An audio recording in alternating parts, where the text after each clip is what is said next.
Well, hey friends, welcome back to Watavue Mountain. As you can see, we're back up the mountain today. Special surprise, we're not doing work on the mountain today. We finally pulled the trigger on a big piece of equipment we've been talking about for a long time. If you're new here, thanks for coming, thanks for checking us out.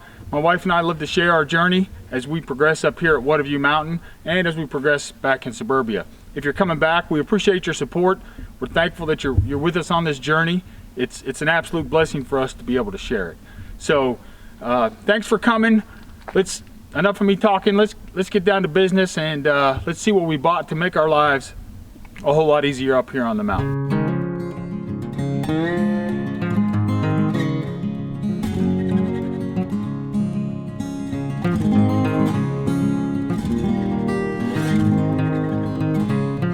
So you guessed it, and you probably guessed it from the title. We finally bought ourselves a log splitter. So as many of you know that have been following along with us, we've struggled back and forth. We really wanted to go with an American-made log splitter. However, after doing the research, we reached out to several different companies that are made in the USA, and the price point was ridiculously different. Most of the ones we found either had a Kohler or a Honda motor. This performance built has a 208cc Kohler motor, so the motor is the motor. Where it really comes down to the brass tacks is all the rest of this stuff. So this performance built 27-ton log splitter from the Big Blue Box store wasn't my first choice. I was really trying to go to Tractor Supply and get their 30-ton log splitter that was about $500 more than this. I read the reviews on this, and I read them and I reread them and I read them again. As most of you know, we have a lot of red oak, white oak, some hickory, some pine, of course, and every review that I read that talked about the kinds of wood they were splitting was all hardwood with this 27-ton performance brand log splitter. So again, why did we go with the Chinese-made one? The price point. It was $2,000 more for one made in the U.S. So for $999, we got this bad boy, and I believe it will split everything that we have on this mountain. You'll have to come back in a later video and see how it does. We'll do a little test run here in a minute, but I think we're going to do just fine. All right, so a 208cc Kohler motor. Again, it's 27 tons of splitting power, maximum log length of 26 inches, the 24.5-inch stroke on the cylinder. The pump itself is a 14 gallon per minute 2-stage pump. Hydraulic capacity in here is 6.5 gallons. Of course, hardened steel wedge, auto return valve, 14-second cycle time, a little slower than some of the other ones we looked at. I'm not doing this for production, so I'm not worried about an extra 4 seconds or whatever it's going to take to cycle that back. So that's just a real quick rough specs. Of course, the tires, you can pull it on the road. I recommend don't go faster than 45 miles an hour. It comes with the side tray, which makes it a lot easier to manage your logs, and overall it seems like a pretty solid machine. And then one last thing that I forgot to mention was the warranty. So the log splitter has a 3-year warranty on material and workmanship, a 2-year warranty on the engine, and a 1-year warranty on the hydraulic components. And then again at the Big Blue Box store, I think it was $189. I extended that for another year on everything. So if anything breaks after this warranty expires, I can go back and they'll either fix it, pay for it to get fixed, or just replace the entire thing. So we came out the door, literally it was $1,189. So thank you, Big Blue Box store, for military discount. I appreciate it. That's where we ended up. Okay, so a couple things they don't tell you. All right, I'm a first-time log splitter owner, so there's things that I just don't know.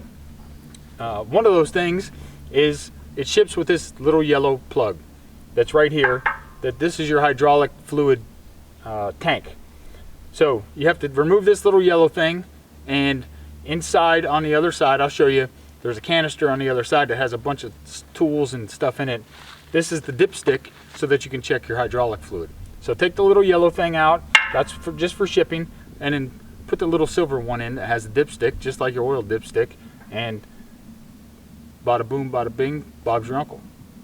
Okay, so the other thing they don't tell you is this little red thing down here, and I don't know if all of them come with this, or some of them come with it, or none of them come with it. This little red piece is for assembly only. So this has to be removed.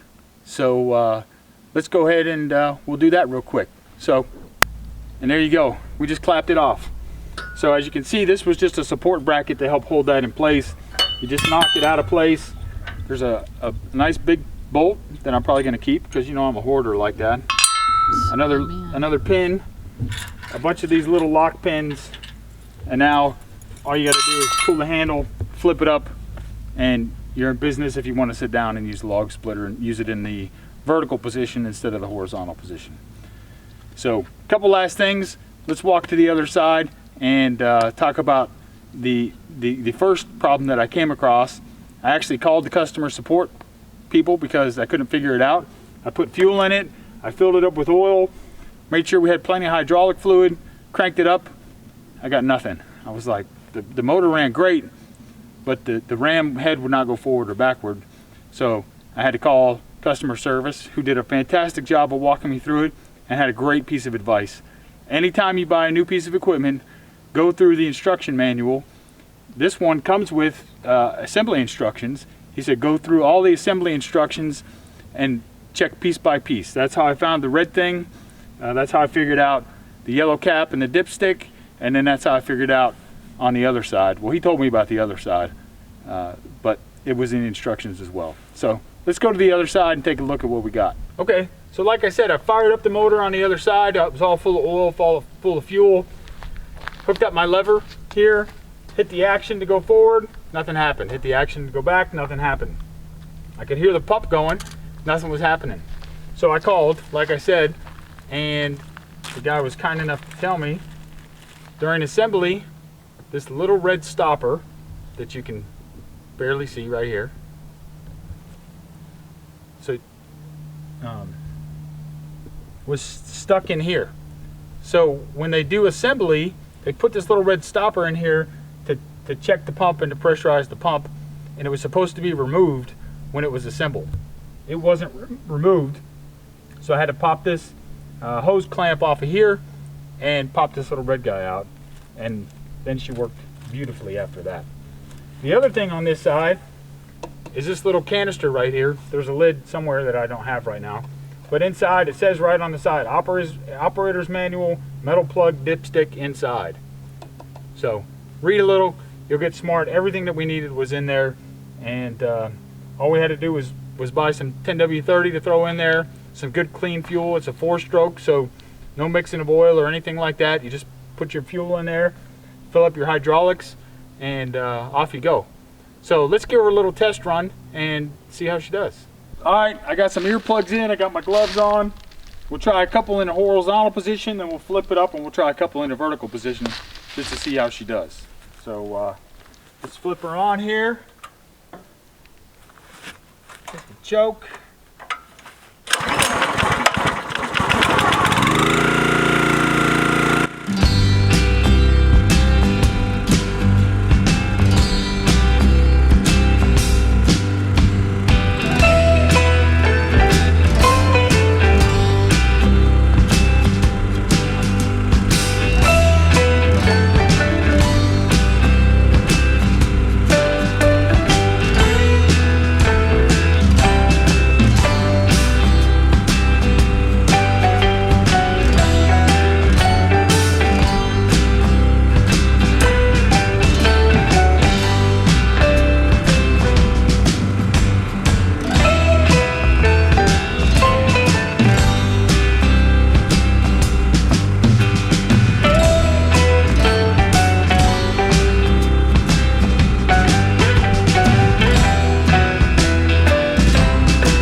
There you go. That was red oak.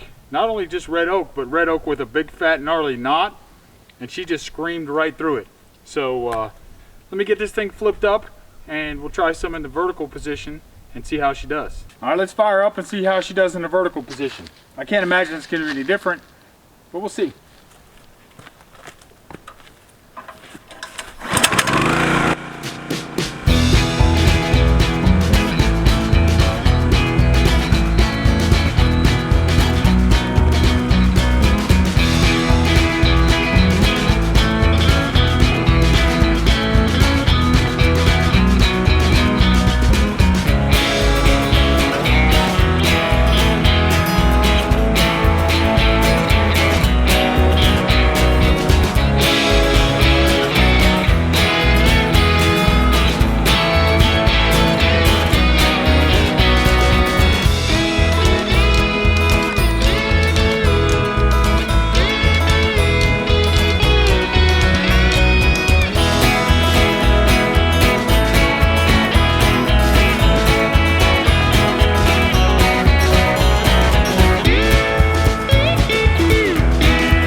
There you go.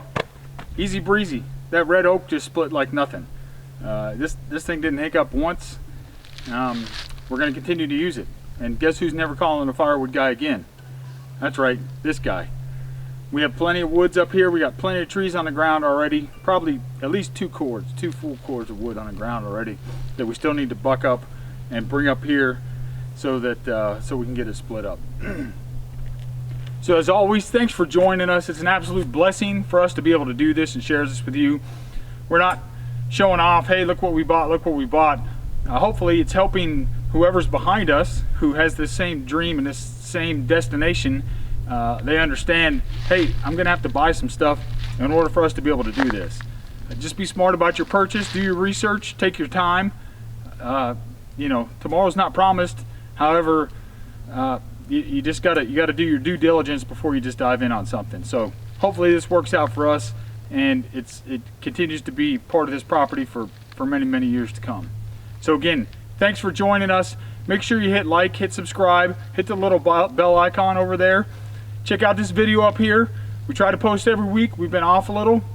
New job since I retired. I didn't fully retire. I started working, and it's making it harder and harder for us to get up here to the property and do some work. So thank you again. Thank you so much for joining us. And as always, be safe. We'll see you next time.